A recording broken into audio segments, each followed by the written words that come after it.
Ama naming Diyos na makapangyarihan sa lahat, maraming salamat po. Sa katotohanan na kayo po'y dakila, wala kayong katulad.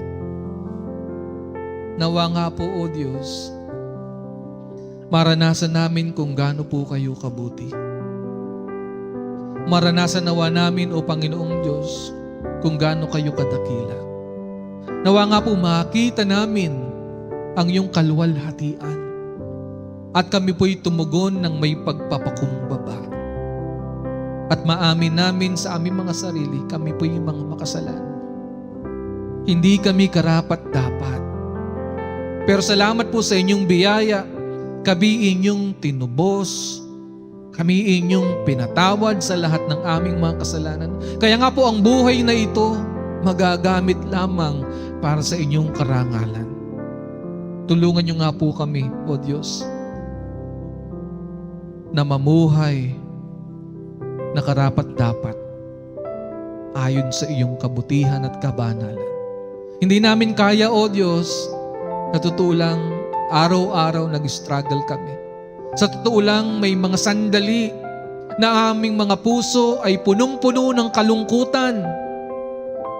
May mga pagkakataon parang ayaw na naming mabuhay. Ayaw na naming lumaban. Ayaw na naming magpatuloy. Pero salamat, dakila ka, O Diyos, na pumili sa amin, tumanggap sa amin, naglinis sa amin, sa aming mga kasalanan, nagtutuwid sa aming mga kalikuan, at tumatawag sa amin upang inyong maging lingkod. Bigyan niyo nga po kami ng pusong mapagpakumbaba, pusong malambot, pusong masunurin at hindi masuwain. Pusong pinagaharian ni Kristo at buhay na nababago.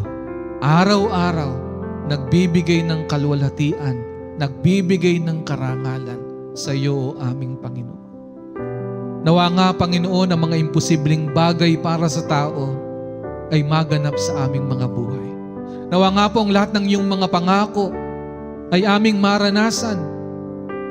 At tunay nga po, O Diyos, magpahayag po kayo ng may kapangyarihan sa aming mga buhay at sa pamamagitan namin. Sa bawat pamilya na rini-represent namin ngayon, sa buong GC Pampanga West, sa buong GC Pampanga, O Panginoon, kayo po'y maluwalhati.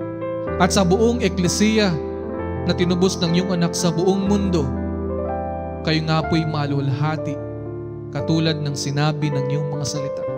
Be glory in the church, in Christ Jesus, our Lord, forever and ever. In Christ's name we pray, and all the people of God say, Amen and Amen.